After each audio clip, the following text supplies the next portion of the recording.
लेकिन अगली कक्षा महत्वपूर्ण है। सभी जानते हैं कि 10वीं और 12वीं बोर्ड की कक्षा है और 10वीं और 12वीं का रिजल्ट हर जगह देखा जाता है। आगे जहाँ भी जाओगे तुम तो 10वीं की मार्कशीट और 12वीं की मार्कशीट ये देखेंगे सब तरह। तो इसलिए अभी जो रिजल्ट बहुत अच्छा रहा है उनको कहीं से कहीं तक अपनी कमी नहीं छोड़नी है। मतलब जो जैसे अभी मैं देख रहा था 86%, 84%, 11th में भी बच्चों का रहा है, 9th में भी रहा है। तो ये काफ़ी नहीं है आगे की कक्षा के लिए, क्योंकि हम जानते हैं कि मेरिट में जब बच्चे आते हैं तो उनके 96% वाले बच्चे मेरिट में आ रहे हैं। 96 या 98 भी एक दो बच्चों के आ जाते हैं जो टॉपर रहते हैं, ठीक है ना। तो आप सोच सकते हो कि आपने को वहाँ तक जाके मेहनत करनी है, कितने अच्छे नंबर लाने की आवश्यकता है, और वो सबको दिखाई भी देगा। 10वीं में जो नंबर लाओगे बहुत अच्छे, 12वीं में जो नंबर लाओगे वो सबको दिखाई देगा। 9वीं और 11वीं का तो मैंने बताया ना कि अगली कक्षा के लिए आपके लिए है, वो भी जरूरी था। जिसके अच्छे नंबर आए निश्चित है कि उसको उत्साहवर्धन हुआ होगा कि नहीं मैं बहुत अच्छी पढ़ाई करी है और इतने नंबर आए, मैं और अच्छे नंबर ला सकता हूँ। लेकिन जो कमज़ोर रह गए हैं उनको भी मायूस नहीं होना है। अपने पास अभी बहुत चांस है आगे वापस से अच्छी तैयारी करके। और ऐसा नहीं है कि 9वीं में कम नंबर आए तो हमारे 10वीं में भी कम नंबर आएंगे, या 11वीं में कम नंबर रह गए तो 12वीं में भी कम नंबर आएंगे, ऐसी बात नहीं है। हम लोगों के साथ भी, मेरे खुद के साथ भी इसी स्कूल में पढ़ा था मैं।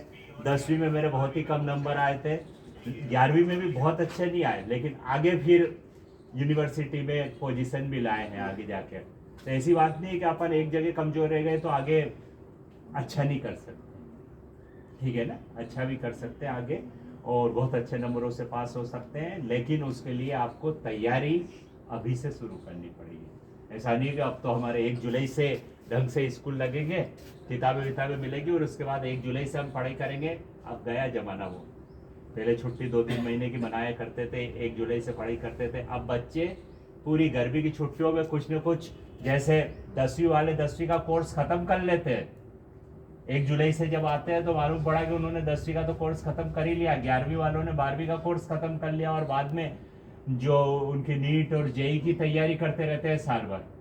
12वीं का जो तुम्हारा ये जो कोर्स है ना, जो बोर्ड परीक्षा में पूछा जाने वाला, वो 2 महीने में 3 महीने में कंप्लीट कर लेते हैं।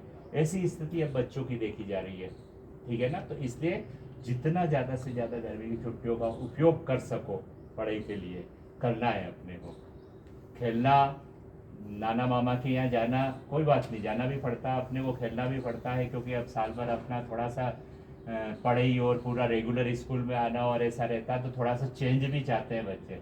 लेकिन चेंज कुछ समय के लिए, बाकी बाद में अपने को, क्योंकि भविष्य बनाना उसके बाद बहुत अच्छा रहेगा, जब अच्छा भविष्य बन जाएगा, अच्छे नंबरों से पास हो जाओगे तो, ठीक है।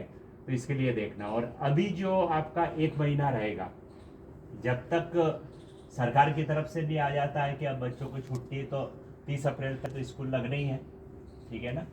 तो प्रयास ये करो, जैसी भी स्थिति बनेगी, अगर सुबह की शिफ्ट या जैसा निर्देश मिलेंगे उसके अनुसार हम काम करेंगे।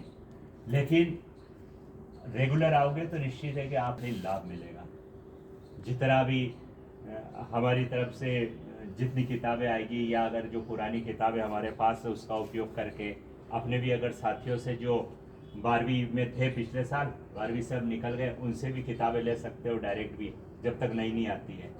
लेकिन कुल मिला के 9th में जो बच्चे आएंगे उनके लिए तो फिर भी ब्रिज कोर्स की किताब आई है, लेकिन 10वीं वालों के लिए जो है पुराने 10वीं के बच्चों की अपने पास कुछ अपन ने कलेक्ट भी करी होगी ना, क्या अब करेंगे 10वीं वाले 9 के बच्चे जरूर देगा, 10वीं वाले देगा। हाँ, तो वो भी हम प्रयास करेंगे कि आपको उपलब्ध हो। और अपने लेवल पे भी आपको, अगर आपके बड़े भाई बहन जो भी है, दोस्त वगैरह वो निकले हैं, तो उनसे भी आप डायरेक्ट ले सकते हो। और जब नहीं आएगी, जब तो आपको सबको नहीं मिलनी है किताबें, लेकिन समय का उपयोग करने के लिए अपन ये पुरानी किताबों का भी उपयोग करके, अभी कोई सिलेबस चेंज की हमें कोई जानकारी नहीं है, तो कर सकते हैं, ठीक है ना। कोई भी प्रॉब्लम आए, हम लोग सभी हैं। और गर्मी की छुट्टियों में खैर हम फोन पे बात कर सकते हैं। अपन तो वैसे 1 ही महीने छुट्टी पे रहेंगे केवल, हाँ 1 मई से 31 मई। बाकी तो हमें तो वापस हमारा 1 जून से स्कूल खुलेगा। और अभी भी वैसे और 1 मई के से कितने भी चुनाव अभी भी चुनाव है, तो नजर आएंगे हम स्कूलों में ही नजर आएंगे ज्यादातर। तो ठीक है, लगे रहेंगे तो। सभी को पुनः शुभकामनाएं। और खासकर उनके लिए जिनके नंबर कम रहे, यार एक दो बच्चे कोई फेल हो गए हैं, बिल्कुल टेंशन नहीं लेना, कोई बात नहीं, फेल हो गए या असफल रहे हैं तो वो आखिरी नहीं है, आगे फिर प्रयास करेंगे तो सफलता मिलेगी। और कम नंबर है जिसके, वो भी मायूस ना हो, अभी कम नंबर है, आगे अगर अच्छा प्रयास करेंगे तो अच्छे नंबर आ जाएंगे, ठीक है। इससे ऐसा कुछ नहीं है कि अपने कम नंबर है ना उससे कम नंबर है, ऐसा भी नहीं है, आगे हम प्रयास करके अच्छे नंबर ला सकते हैं, ये विश्वास होना चाहिए, ठीक है। और जिसके अच्छे नंबर आए हैं वो और अच्छे नंबर लाने का प्रयास करें। पुनः सभी को शुभकामनाएं।